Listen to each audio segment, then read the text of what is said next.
Hotep, chère conscience, je te parle du chien du voyant sorcier. Il s'agit d'une histoire mythologique, mythique, initiatique racontée souvent dans les couvents et je vais t'en parler parce qu'il y a derrière un savoir ancestral redoutable à garder. Il s'agit d'un sorcier qui vivait dans le village de Nasukere. Le sorcier avait pour nom Matako et avait toujours un chien appelé Gesuka. Matako était recherché pour son pouvoir de vision, de voyance et de traitement des personnes dans le village de Nasukere. Mais chose étrange, il était toujours en compagnie d'un chien. Un chien tout noir, aux yeux flamboyants, aux yeux enflammés. Et que ce soit au marché, que ce soit dans les activités quotidiennes, on voyait toujours Matako avec son chien Gezuka. Et d'ailleurs, des fois, il lui lançait des mots codés que seuls les deux comprenaient. Et lorsque les gens venaient à Matako pour consultation dans sa case toute funeste, on voyait toujours Matako à l'arrière-case avec une pipe et donnant des instructions à Gezuka, son chien tout noir. On remarquait également dans le village de Nasukere qu'à chaque fois que Matako avait un problème avec une personne, la personne décédait 3 jours après et ceci après avoir eu un rêve dans lequel la personne, la victime, remarquait simplement un animal le dévorer. Jusqu'au jour où, une nuit de pleine pluie, on apprit que Matako fut dévoré dans son sommeil par son propre chien, Gezuka. Et c'est depuis ce jour que dans le village de Nasukere, on a su que Matako n'avait pas un don de voyance, ni un don de vision, mais avait surtout emprunté ce don du chien Gezuka, parce que le chien avait ce pouvoir. Et donc, les personnes qui s'amusaient dans le village de Nasukere à être des apprentis voyants finissaient comme Matako. Alors, voici rapidement ce mythe, cette histoire racontée, histoire initiatique. Et nos anciens, les patriarches, disent que cela cache la force de la vision du chien dans l'invisible. Le chien est un animal mystique, est un animal sacré, est un animal mythique parce qu'ayant une vision dans l'invisible. Et d'ailleurs, les anciens également disaient qu'on ne forçait pas un don de vision parce que certains utilisaient un élément précis du chien pour avoir une vision et les conséquences étaient dramatiques. La vision, la voyance est une vocation et est un don naturel.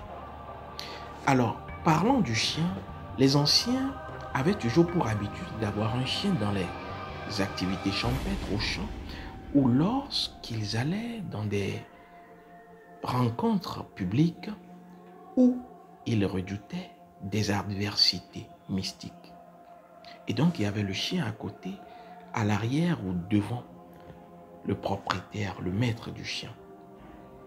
Toujours dans les maisons, les concessions, dans nos traditions, les anciens ont toujours prôné la présence du chien simplement parce que le chien prend les coups, les attaques invisibles à votre place.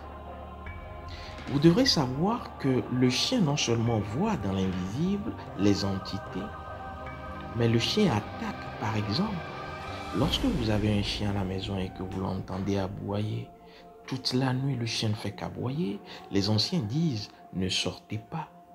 Parce que le chien ayant une vision invisible a vu des entités, a vu des esprits qui peuvent être programmés pour créer une mort dans la maison.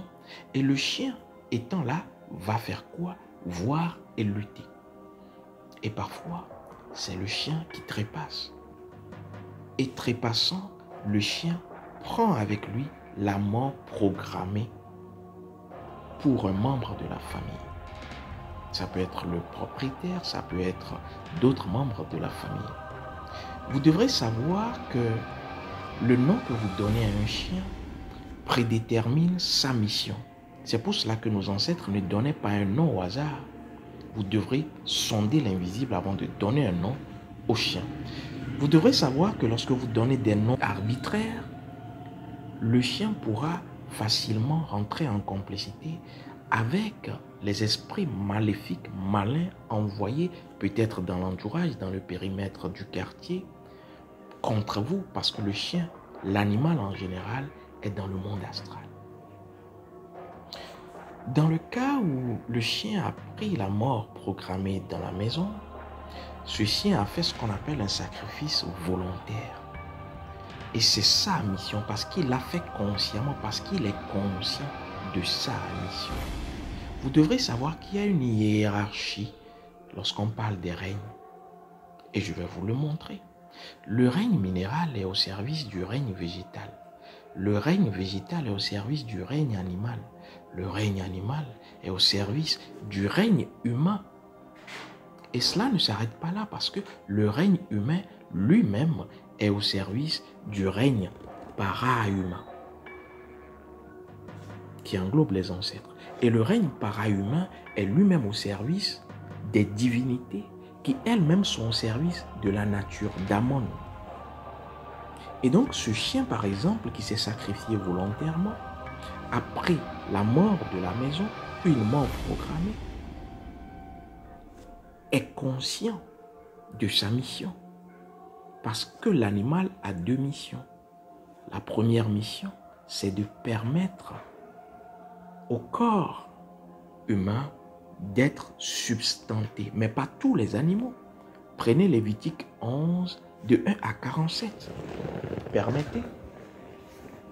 Voici les animaux dont vous mangerez parmi toutes les bêtes qui sont sur la terre. Et donc, du verset 1 à 47, vous avez toute une litanie qui vous parle des animaux à consommer et des animaux à ne jamais consommer. On vous parle également des animaux qui sont dans l'eau. Mais ici, revenons à notre sujet. Le chien qui prend le coup, la mort programmée, a fait un sacrifice dont il est conscient. Parce que le règne animal est au service du règne humain. Et la première mission, c'est de vous permettre de vous substanter. Lorsque vous tuez un animal, pour vous substanter, vous lui permettez de revenir au même niveau, c'est-à-dire, il s'incarne en tant qu'animal. Mais à une condition, si vous versez son sang dans la terre, si vous séparez correctement le sang du corps, parce que le sang renvoie véritablement à ce qui va permettre l'incarnation. Et donc, lorsqu'on vous parle de kasher, de halal, c'est justement cela, la vérité est là. Et donc, la deuxième mission et surtout la plus importante du règne animal, c'est de sauvegarder la race humaine étant au service des humains. Et donc, lorsque l'animal fait service utile en sauvant une vie, l'animal quitte le règne animal parce que c'est sa mission et va maintenant au règne humain. Le chien qui est décédé dans la maison n'est plus en réalité dans le règne animal. C'est pour cela qu'il faut l'enterrer avec un statut particulier et un rituel particulier. Et donc, lorsque vous avez un problème dans les traditions africaines et qu'on vous fait une consultation, par exemple, dans les contrées initiatiques endogènes, et qu'on vous dit qu'il faudra, pour sauver votre vie, faire un sacrifice animal, c'est de la vérité. C'est de l'expérience véritable. Mais sauf que ce qu'on ne vous dit pas, c'est avec l'accord de l'animal. Parce que l'animal doit donner son accord. Dans certaines traditions, l'animal doit pisser vous devez voir le pipi de l'animal. Il y a d'autres signes, il y a des codes qui vont avec avant qu'on ne passe au sacrifice. Parce que l'animal doit être conscient de ce que c'est sa mission qu'il joue. C'est son rôle. Et donc, dès que l'animal est conscient de cela, l'animal passe au règne humain.